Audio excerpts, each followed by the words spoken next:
तोहरा के रखवे सजना पलका के छाव में काजल राघवानी जी ने एक बार फिर से बवाल का रील वीडियो बना दिए हैं। दोस्तों नमस्कार दोस्तों, हम हैं बिक्कू, आप देख रहे हैं अपना चैनल बिक्कू भोजपुरी न्यूज़। आप लोग के बता दें दोस्तों कि काजल राघवानी जी और खेसारी लाल यादव जी में जब से कंट्रोवर्सी हुआ था दोस्तों, ना ही रील बनाती थी काजल राघवानी जी, ना ही तो कोई पोस्ट करती थी।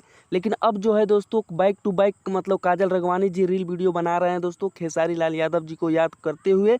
आप लोग तो बहुत सारे वीडियो में देखे होंगे दोस्तों, जो कि वीडियो भी काफ़ी तेज़ी से सोशल मीडिया पे वायरल हो रहा है दोस्तों। काजल राघवानी जी को, जो कि खेसारी लाल यादव जी को गाना पे वीडियो बना रही है दोस्तों जी, और बनाना भी चाहिए दोस्तों। भोजपुरी इंडस्ट्री में अगर मिलजुल कर काम करते हैं तो हमारी भोजपुरी इंडस्ट्री ग्रो होगी। और बहुत सारा पब्लिक चाह रहे हैं दोस्तों कि काजल राघवानी और खेसारी लाल यादव जी की जोड़ी एक बार फिर से भोजपुरी इंडस्ट्री में देखने को मिलना चाहिए।